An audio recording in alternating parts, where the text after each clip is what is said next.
Hi friends, welcome to Guna channel Annavaram YouTube channel. ఈరోజు tea Kothapalli గ్రామం గంజావారి మెరక లో జరుగుతున్న మన అయినాపురం సత్యబాబు గారు అంటే కొత్తగా దండ వేసుకున్నారు గురువు గారు. మన ఈయనే sir, all the best sir.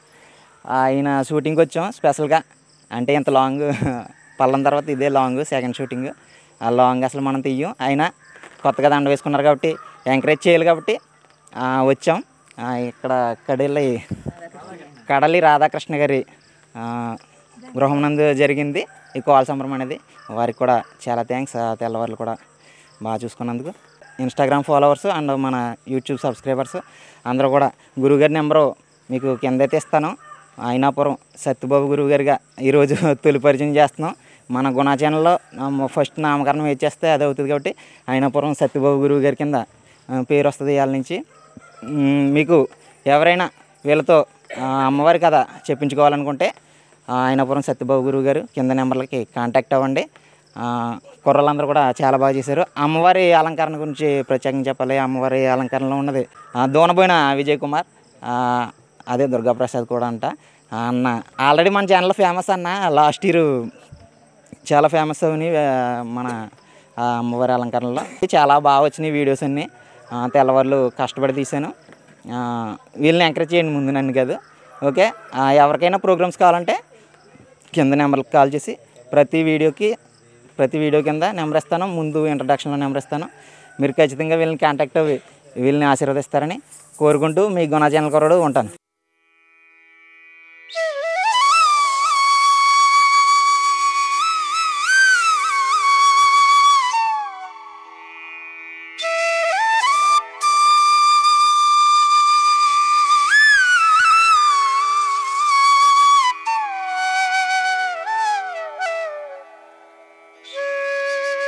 Ainapuram Satyababu గారి కోల సంబరం టీం, మీరు గనక వీళ్ళతో కోల సంబరం చెప్పించుకోవాలనుకుంటే 9908452818 లేదా 8374496559 నెంబర్లకు కాల్ చేసి మీరు ప్రోగ్రాం బుక్ చేసుకోవచ్చు.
స్వామి ఏమిటి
నీ చేతిలో ఉన్నదేమిటయ్యా శ్రీనివాస? యా హుడయ్య గురువు గారు, ఇదిగా ఈ శంకు చక్రాల కోరంటే ఏంటని అడుగుతున్నారా? యా హుడయ్య గురువు గారు, ఇదిగా దీన్ని మూడు ముఖాల కోరంటారు, లేదా శంకు చక్రాలు అంటారు. ఈ కోర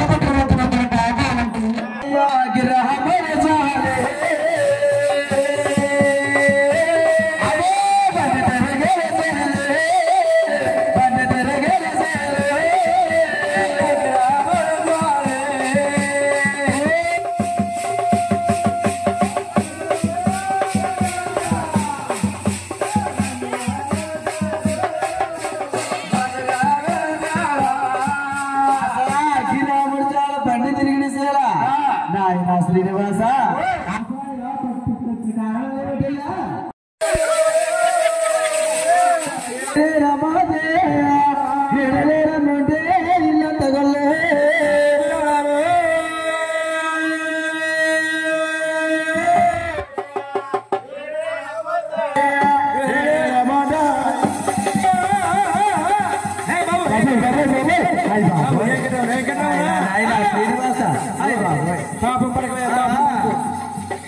పాపం పడకయ్యా.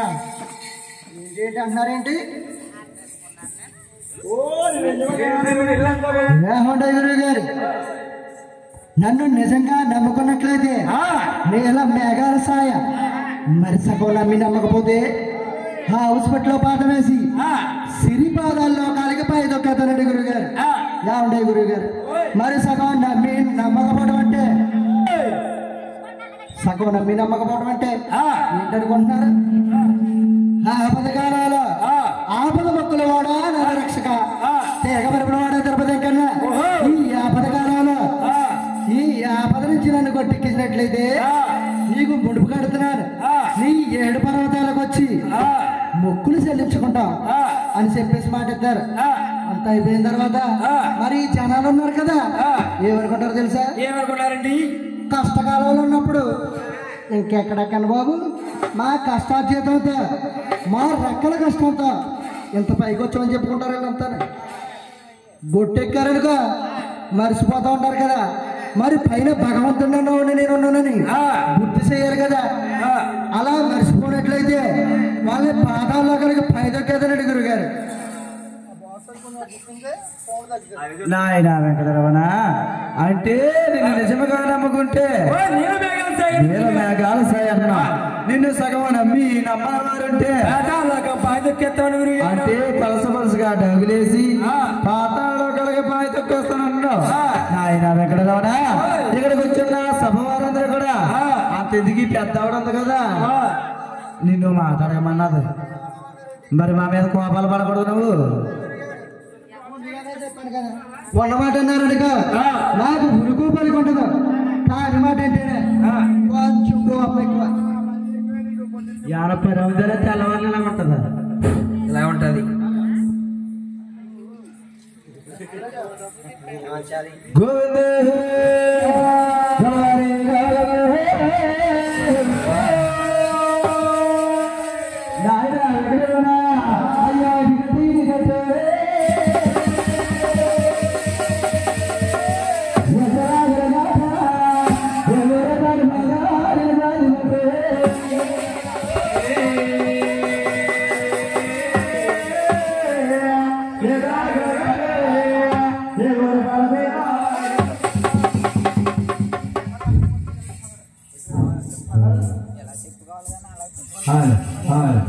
కొంచెం లైట్ ఎప్పుడు వస్తాం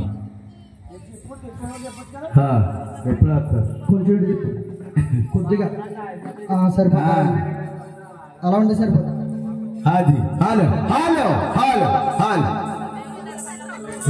గురువు గారు ఇదిగో కాదు కానీ నా సేవ చేయడానికి ఎంతమంది వచ్చారండి మీరు పలసగా 12 మంది వచ్చాం పలసగా 12 మంది వచ్చారు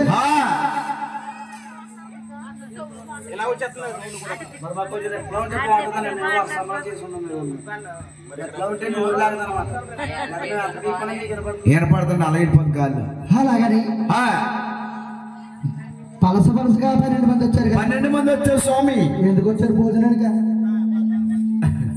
నా సేవ చేయడానికి వచ్చారు కాబట్టి నా సేవ ఏకశక్రంగా పాడినట్లయితే ఏమంటే గురువు గారు నన్ను పాసి పెట్టడం కాదు అటవీ లేట్కి వచ్చారని ఇక్కడ ఉన్నవాళ్ళు కారాలు మీరు ఊరేస్తున్నారు కదా మీరు కనుక నా సేవ ఏకశక్రంగా పాడినట్లయితే ఈ ఊరు ప్రజలందరూ కలిసి ఈ ఊరు పాటి మీద మమ్మల్ని అందరినీ పాతేస్తారు నన్ను మా గురువు గారిని వదిలేస్తారు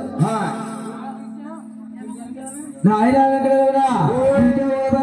తెల్లవాళ్ళు కూడా తెలుగు ఉండదు కానీ పదవుతారంటే ఆయన ముచ్చట మూడు అవతారాలు ఉన్నాయి ఇచ్చిపోవడమాట అయ్యో శ్రీరామ రామ రామయ్య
శ్రీనివాస మరకాల దేవుడు మంచి అవుతారు దేవుడివి నాయన మరి మత్స్య అవతారం అంటే ఒక చేపని అవుతారు కాబట్టి అసలు ఆ చేపని అవతారం నువ్వు ఎందుకు ఎత్తావయ్యా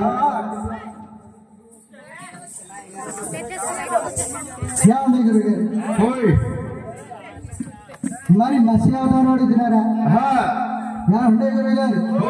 దశావతారాల్లో మొదటి అవతారం అంటే మరి మత్స్య అవతారం అంటే గురుగారు మరి మత్స్య అవతారం అంటే ఒక చేపన్న అవతారం ఎందుకు అనుసరిస్తానంటే అది కాలంలో హరిగ్రీవుడు రాక్షసుడు బ్రహ్మ వేదంలో గురించి సముద్ర గర్భానికి వెళ్ళాడు అటువంటి సముద్ర గర్భంలోకి వెళ్ళాలంటే మరి మత్స్యవన్న అవతారం మరి సేవన్న అవతారం కావాలి కాబట్టి చూసారా ఆ అధికారంలోనే తొలుగుండగా మత్స్య అవతారం ఎత్తానండి గురుగారు. నువ్వు మత్స్య అవతారం అంటే బాగా చెప్పావు గారి నీ రెండో అవతారం అంటే చెప్తావా? అయ్యా కొమరవతారు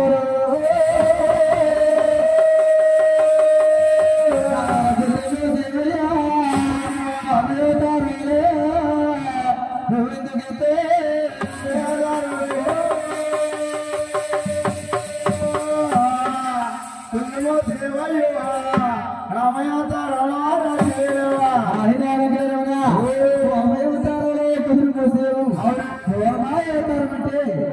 తాంబేలనే అవతారం కాబట్టి అసలు ఆ తాంబేలనే అవతారం నువ్వు ఎందుకు ఎత్తావయ్యా?